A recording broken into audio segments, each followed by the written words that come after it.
All things Mavs. Mavs fans, you are tuned in to the All Things Mavs podcast, fresh off the Dallas Mavericks' second win inside the NBA bubble and the best game Luka Doncic has ever played. The Mavericks take down the Milwaukee Bucks, the best team in the NBA, the number one team in the Eastern Conference, 55-15 now, thanks to a 136-132 victory from the Dallas Mavericks in overtime and a clutch win. The Dallas Mavericks pull it out, and Luka Doncic, I said it once, I'll say it again, I'll probably say it 100 times by the time this podcast is over, the best game we have ever seen from Luka Doncic in a Dallas Mavericks uniform. And the reason was because he stepped up when it really mattered. And that's really what the problem has been the entire bubble. And when it counted tonight against the best team in the NBA, Luka, our superstar, stepped up. But it wasn't just Luka. We're going to talk about how everyone did tonight. Kristaps Porzingis had a good game. Dorian Finney-Smith and Maxi Kleber's amazing defense. The three-point shooting was incredible. I mean, such a great game from the Mavs and such an encouraging victory after coming off of a loss to the Clippers, which was just demoralizing knowing you're probably going to see them in the first round. You come off the demoralizing loss from the Phoenix Suns. You come off a demoralizing loss to the Houston Rockets the very first game. And you beat the Sacramento Kings, who you're supposed to beat, but you beat them in overtime. And now you take down the best team in the NBA with the best player currently in the NBA in Giannis Antetokounmpo in overtime, when it really, really matters. But before I get into everything, before I get into the box score, before I break down what this really means for the Dallas Mavericks, on every episode, every podcast so far, I've asked you guys to guess the score of the next upcoming game. Now, the Mavs play the Portland Trailblazers next, and I believe that's Monday night.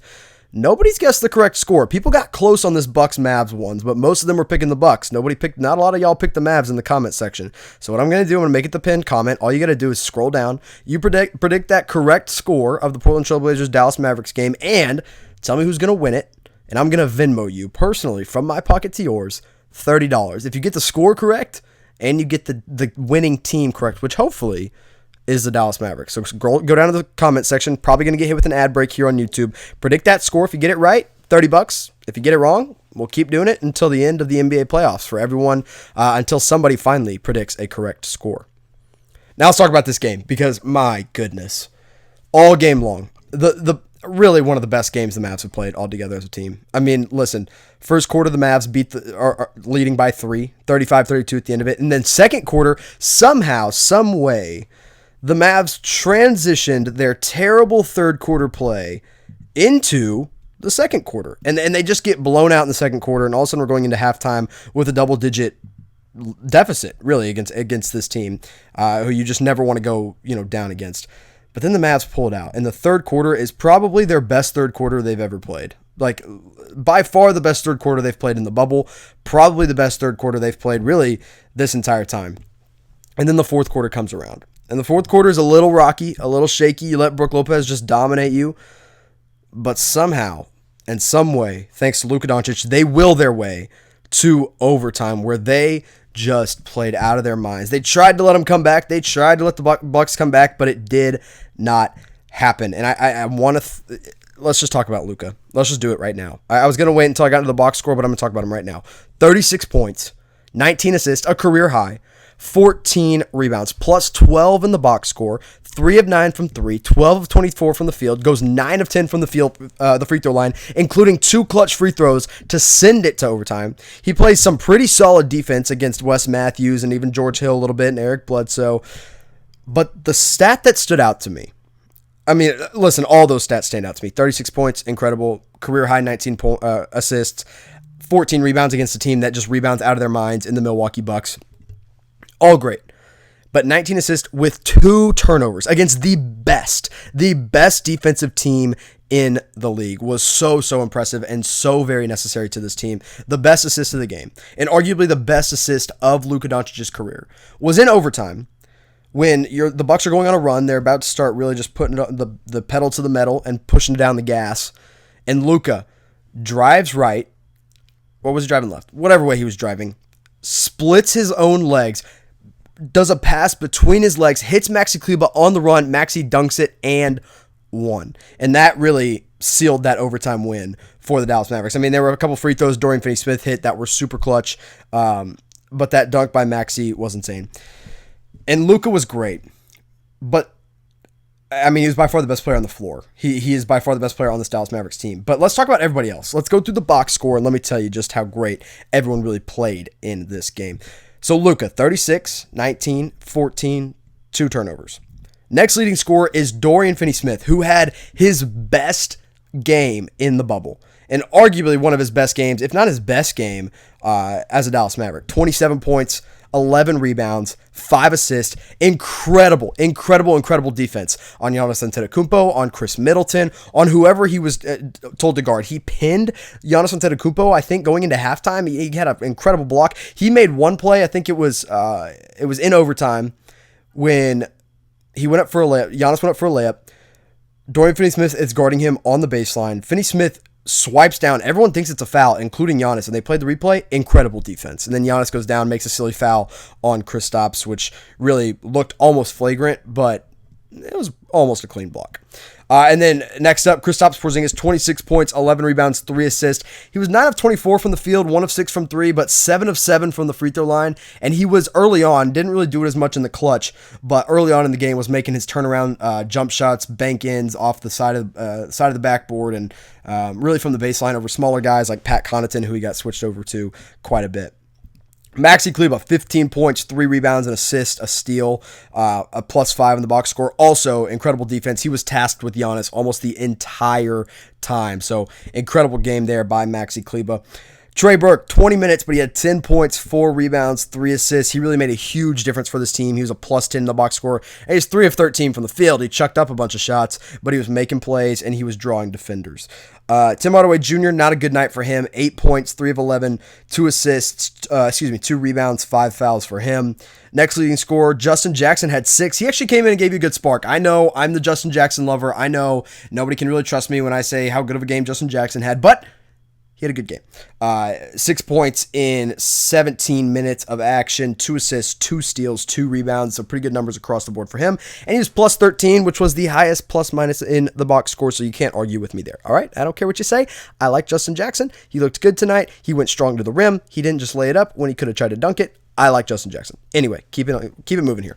DeLon Wright, 6 points, 3 assists. He had 1 steal, 5 rebounds. Solid night from him defensively, but I'm still just not loving what I'm seeing from DeLon Wright on the floor. And then Seth Curry, not a good night. He returned after that leg soreness with 2 points. He only played 21 minutes. And the last guy who played tonight, no Boban, no JJ Barea, no Antonius Cleveland, no Josh Reeves, Michael Kidd Gilchrist made his bubble debut. 0 points. But he did have 2 rebounds, one of which was an offensive rebound. We're just not going to see him play much. He had a turnover. That was a really ugly turnover, but he did, he rebounded the ball well in the time that he got. So good for him. So a great all-around game. Best defensive game, arguably, best clutch defensive game, I guess I should say. I mean, they still let him drop 132 on him, but in the clutch, played defense incredible. Maxi, incredible defense. Dorian Finney-Smith. This is the Maxi and Dorian that we signed up for. But at the end of the day, it was Luka Doncic. The Mavs, with about 2 minutes left in the game, were down 7. And then Luka steps on the gas and sends it into overtime. So now you got the box score. You got some of the highlights. You got, some of the guys that kind of broke down more of who did what and how they were playing. But I want to talk about one other thing, because there's one other aspect to this game that I think we're overlooking, and it's how big of a step in the right direction this is for the Dallas Mavericks. So we'll do that right after this one last. So go ahead and listen to it. Take a break. Go get some snacks. Go get a drink. Listen to this YouTube ad break, and then we'll get into just how big of a step forward this was for the Mavs. So again, big step forward, and here's why. Every game, we've seen something a little bit better, right? It may be not every game, but Houston, right? We go to overtime. We play it really, really well. We come out on fire. We start really early, but then we still lose the game. But then you look at how good Houston's playing in the bubble past that game. They're solid. Phoenix Suns, we lose another close one. We lose it in the clutch. Is it frustrating? Yes. Should we have beaten the Suns in that game? Yes. But you look at what the Suns are doing in the bubble, the only undefeated team in the entire bubble, and they beat teams like the Los Angeles Clippers. That's not a fluke. That's how good they are right now. And so you look back, you say, maybe that's not such a bad loss. Does it still hurt? Do I still hate that we lost that game? Yeah, absolutely. But is it still super encouraging that we played the best team in the bubble right now, statistically and record-wise, as close as we did? Yeah, I think it is. And then you beat the Sacramento Kings in overtime. You finally get a victory, and you win it in overtime. That's encouraging. And then you play the Los Angeles Clippers, and I talked about this on the last podcast, but you played that game 3.5 quarters super well. And you played it as tight as you could, and you looked great. We looked great the entire game, but we couldn't close it out. And then you play the best team in the NBA, the best team in the Eastern Conference. You play them super well. You're beating them most of the game. You send it to overtime, and you beat them in overtime. And that's a step in the right direction. And yeah, listen, do I still expect the Mavs to maybe potentially be a first-round exit if they play the Clippers? Potentially, yeah. But this game shows that we can beat anybody. This game shows that we can match up with anyone and everyone. And if everyone steps up the way everyone stepped up tonight, and plus you probably get more production from Tim Hardaway Jr. and Seth Curry, I mean, that's pretty meaningful. That means a lot for the Dallas Mavericks. Now, as I'm recording this podcast, we've got a ton of quotes coming in from our, just from the media scrum that's happening right now. Rick Carlisle on Luka Doncic's between the leg pass. He says that I'd pay money to watch him play. And man, I'm so glad we don't have to pay money to watch him play, but man, I would do it if I had to.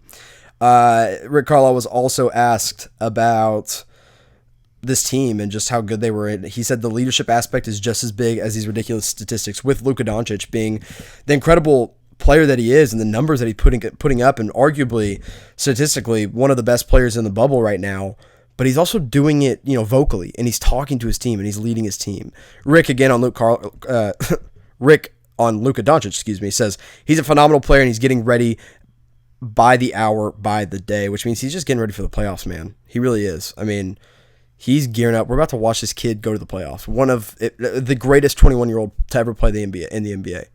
I mean, we get to witness this on a nightly basis, and getting to witness what we witnessed tonight is something that I'm hoping we're seeing in the playoffs every single night. Man, what an incredible game. What an encouraging way to go into this final stretch. You're down 1-3 record-wise. Now all of a sudden you're 2-3. You're one game away from being back to 500 in this buttle. And the Mavs have a chance. I mean, the Mavs do have a chance to get to 500. When you look at the next few games that are coming up, they have a chance, man.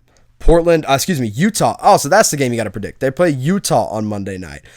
So Monday afternoon. That'll be a Monday afternoon game. They're going to play technically at Utah. It's still in Orlando, whatever. And then they're going to play the Portland Trailblazers on Tuesday, and they got to play the red-hot Phoenix Suns one more time Thursday night. So it's going to be a tough stretch, a back-to-back in there, but man, Mavs are going to have to go hard, and it's going to be a lot of fun, and we're going to have it all right here for you on the All Things Mavs podcast. Guys, make sure you subscribed. Make sure you've hit that notification bell. Make sure you give this video a like. Make sure you predict the score of the Mavs versus Utah Jazz game on Monday. I appreciate you guys. If you guys have listened this far in the podcast, here's what I want you to do to let me know you have. Type hashtag MFFL to let me know you're a Mavs fan for life. And the only way you can prove that is because you've made it this far in the podcast. And I appreciate you guys. I love all y'all. Love being able to talk with y'all on a nightly basis. I'll be in the comment section tonight and tomorrow. So if you got questions for me, hit me up. We can interact. Go follow me on Twitter at Jimmy_Crowther and at all_things_Mavs. Guys, thanks for listening. And as always, go Mavs, baby.